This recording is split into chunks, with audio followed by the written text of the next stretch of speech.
One.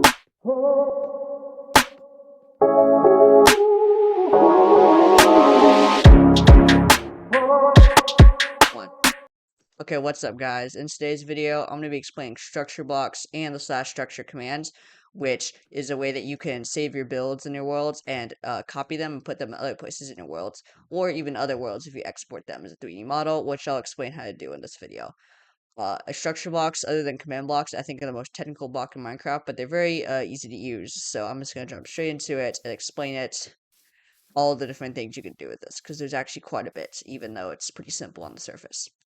So, first of all, as you can see, I don't have a structure block in my inventory. You might be thinking, how do I get a structure block? So, just type in /give at s structure block. There's also a structure void that you can see, but I already have that in my inventory, and I'll show you how to use that later. But for now, we're going to be working with just a structure block, and I'm just going to start out with saving structures, and then I'll go on to loading. So, first of all, this is what structure block looks like. There's 4 different modes up here, and then there's a whole bunch of settings you can fiddle around with. I'll show you what those do in a second, but first let me explain the modes. So, save mode is just a way that's how you save structures, like I already said. Load is how you load them back into your world. Corner is something different that I'll explain in a second, but it's an easier way of figuring out how big your structures are. Then 3D export is how you can export it as a 3D model. So let's go back to save here. So obviously I already entered in something here earlier, but it's gonna like it started like this blank, and then you type in tree, and it would automatically add the my structure tree. So that's the name of the structure. Then you have size and offset. Right now I have it at 5 by 8 by 5, and that's just that's just the area that the tree encloses.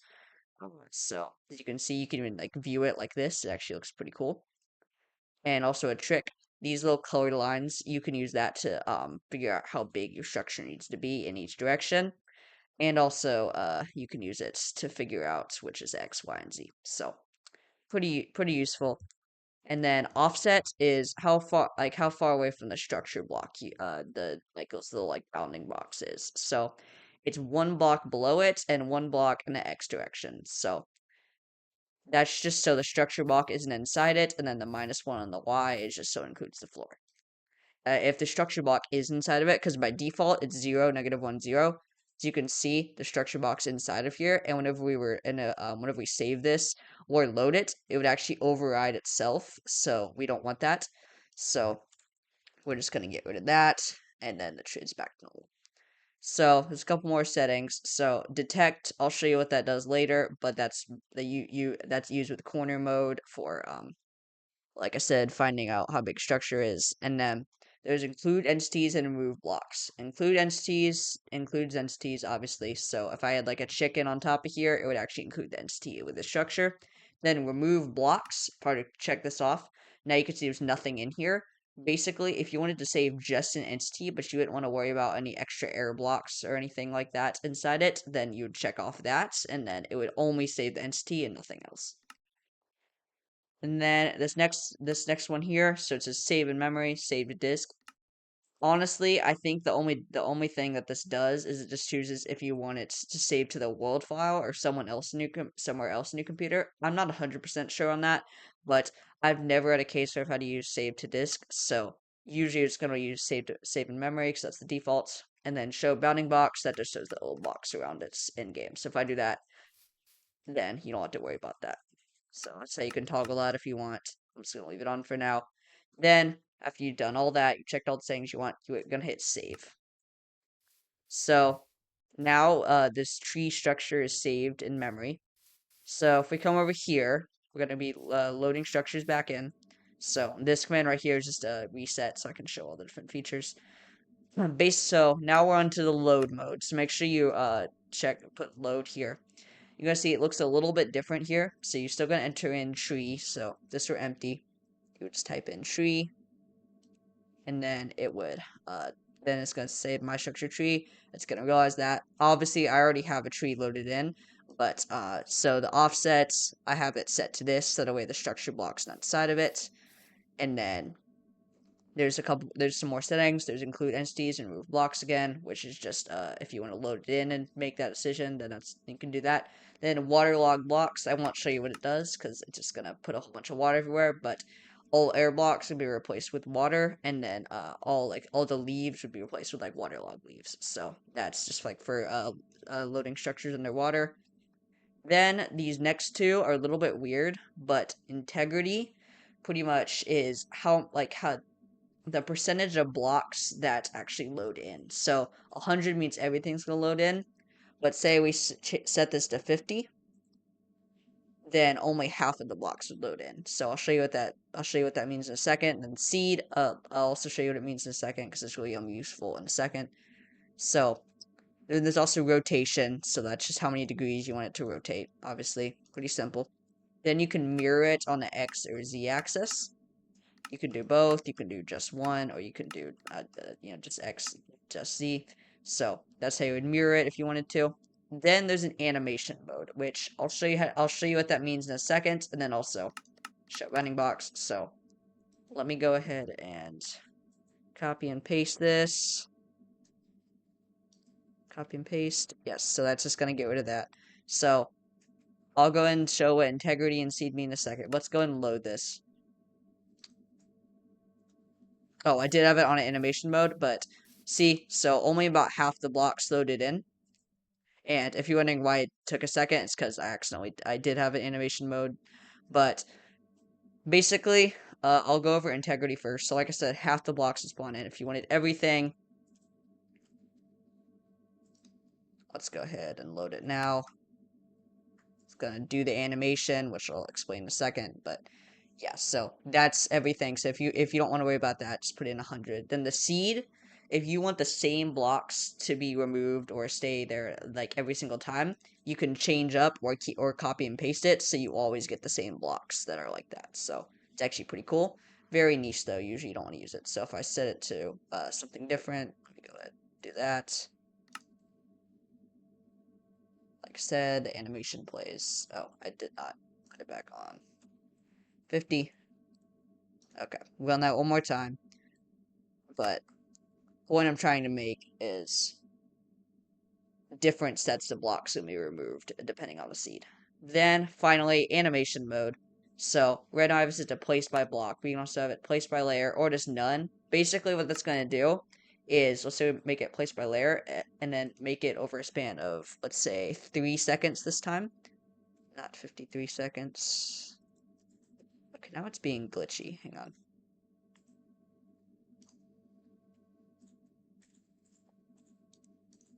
Okay, 3 seconds. So let's just say it's that. Go ahead and get rid of that. Oh, and then we also didn't set this back. Okay, I'm not doing this very well, but okay.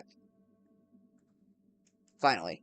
So, all the blocks. So it's basically going to layer by layer over 3 seconds, like that. So you can even use that to make like an animated door that opens, but I'm not going to explain how to do that. I'm just showing that the concept exists. So that's the load. That's the load mode. So that's how you can put it. That's just how you can take it, save a structure, load it back into your world. Pretty simple. I know it sounded like a lot, but once you practice it some, it's like a 5-second thing. You just save it and then you can load it in like a couple seconds. So now I'm gonna go over corner mode, which I explained earlier. So basically the way this is gonna work is it's gonna go from 2 opposite corners of this house or like any structure you want. So these trap doors actually do count as blocks. So we're gonna go over here and dig down 2 blocks. Set this to corner. Corner. Let's say house. Also, one thing to note, the reason why we're going 2 blocks down is because we want to include the floor of the house. So because it's gonna go from the top corner of the like that corner of this corner block to over here, which will I'm just using stairs because I don't have a better block. But let's see, it would be there. This is slightly in the way, so we're gonna cut out these trapdoors from the actual build. But we're gonna come over here, and it should be this block going up. So Go and keep over here. Break all this. Corner. House. And then I may not have gotten the exact corners right on this, but... Oh, actually, we're going to cut off the stairs of the house, but that's not important. So, then you're going to put another structure block here. You're going to type in the name of the structure, house. And then we're going to hit this detect button, like I said earlier. And now it's going to go from each of those corner blocks that said house, and it's going to detect the bounding box that goes between them. So if you don't want to get the exact, if you want to type in every single number and count the blocks, you can just use the corner mode to do that for you, which is pretty nice, but only main problem with it is that sometimes if you're wrong, you have to adjust the offset. It's a little bit annoying, but it's still pretty useful. So it also gets the offset for you and everything. So sometimes you have to hit detect a couple times because it won't detect it right away. But once it does, it's all the same thing. You can save it as a house, and then now we can load it somewhere else. So I'll go ahead and show you that. Well, with the lag. So let's go ahead and load in the house over here. It's not usable house. Let's load it as it is. I'm trapped. Help. Okay. Okay. That didn't happen. And also, another thing to note, there was actually, there's a chest in the house with items, so we come over here. Turns out the chest is saved, which I'll go over a little bit more later, but that's just a note. It actually does save chests and other container blocks. So, now we're going to be talking about structure voids, which you get in the same way you get a structure block, / give it a structure void. And basically, you may have noticed that air blocks will override like other existing blocks, but structure voids, whenever they're saved inside a structure block, don't actually get overridden. They don't override existing blocks. So basically, the idea of this, so I have a beacon here. Let's go ahead and save that.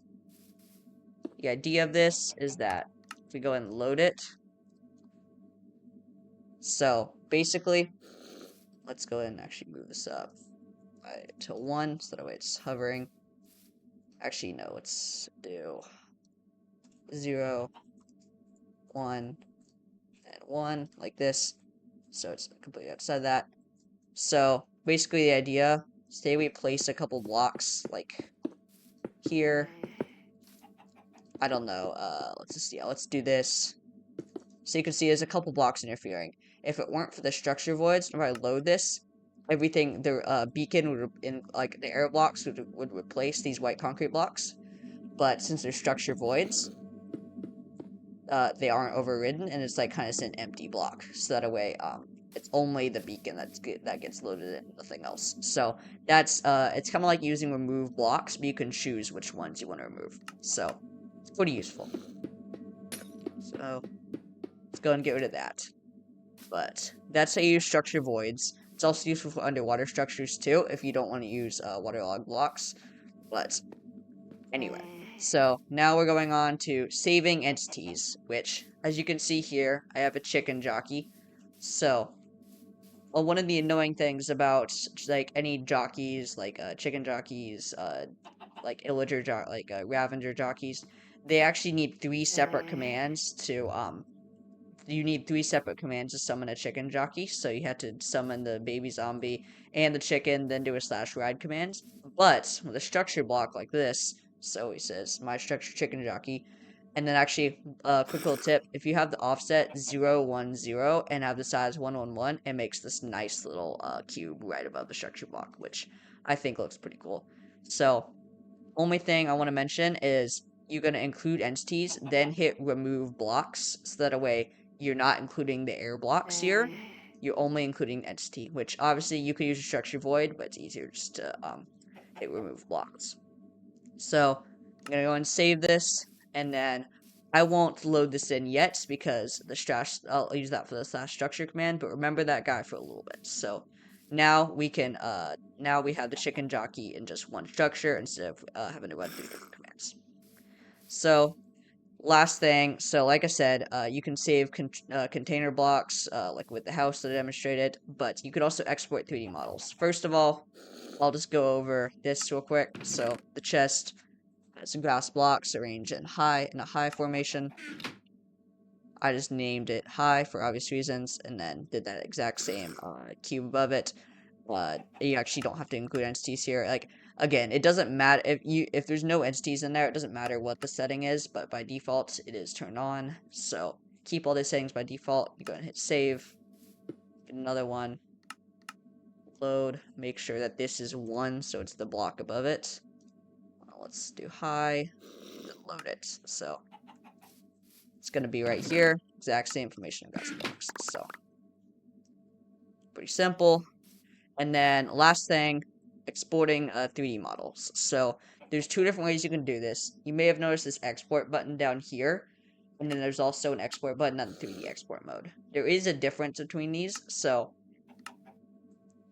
you can export it as an MC structure file, which is made specifically for Minecraft to use to put structures back in there, and also you can use an MBT editor to edit like entities within it. And then if you use the 3D model mode, it'll export it as a GLB file, which is a different kind of 3D model file, which I think is made for just like universal, like anything, not just Minecraft. So that's there's 2 different ways you can export it. So obviously if I were to export it, it would open my file system, but I won't do that just because I don't want you guys to get my files. So.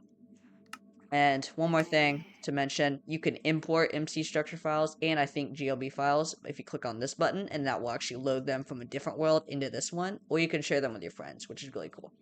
And then also here you can do the size. So this is like the save mode, but you can only export it. So I could export this chest as a 3D model if I wanted. I can toggle this, do the size and all that, but I won't worry about that for now. So that's how you export models. And yeah, we are done with structure blocks for now. But there is one more thing. There's the slash structure command, which is actually pretty simple, but it is good to know because you can do everything that you can do with structure blocks with this, but structure blocks are a lot easier to use. But especially the slash structure load commands, like this one's in particular, is good to know because it's how we're going to summon our chicken jockey from earlier. So I'll go and explain it. So I'm gonna do slash structure load and then name of the structure chicken underscore jockey, then tilde tilde 1 tilde, which is just gonna summon that chicken jockey right up here. Then we can go ahead and dispose of this. So that's that structure load. That's the simplest way you could do it. I'll show you the full syntax up here real quick. So slash structure load. So let's just say the name. I don't know. Let's just say shit. Let's just say something random because I don't want to actually load a structure. Then it's gonna ask the position. Then rotation. So you can specify the rotation. Let's just say 0 degrees. Mirror. Let's say none, but you can do X, X, Z, and Z. Then it'll ask for the animation mode, or you can skip that and go straight to include entities. Let's just say we want it block by block over a span of 3 seconds. Then it's going to ask if you want to include entities. Let's just say true. Then it's also going to ask if you want to include blocks. Obviously, we want that to be true most of the time. Then it's going to ask if you want to waterlog the blocks, which I'm going to say false. And then it's going to ask for the integrity, so let's say 100. Then you can enter in an optional seed here if you want, but you don't have to do that. And keep in mind, everything past the position is optional. I'm just using it as this is a demonstration. So obviously there's no structure named DAF, so it'll say the structure can be found. But if that were a structure, then it would be all the same settings that were in a structure block would be applied to that. So that's probably the most complicated commands in this video. The rest of these are pretty straightforward. So, slash structure save. Basically, the way that this works, so slash structure save, the name of it's going to be test. And then you'll find the 2 opposite corners of where you want to save, kind of like corner mode. So let's say this command block up to this lever. So, and then it's going to ask if you want to include entities. I just put false here, but obviously there's no entities. Then if you want to do memory or disk, obviously most of the time you want to do memory. So what this is gonna do, sometimes it's a little bit glitchy because this lever is flicking as um as it's like saving the lever as a structure. So sometimes for whatever reason, if I go and load this, it won't include the lever. And in this case, it did, but sometimes it won't include the lever for whatever reason. So that's that structure save. Honestly, most of the time you just want to use a structure block. And one more thing to note, you can actually use a redstone pulse to activate structure blocks. So you don't have to, so kind of like command blocks, you don't have to use that structure save. You can still automate it. So usually you're not going to use this one, but it's there if you ever do want to use it. Then the last one, this is definitely the most simple one.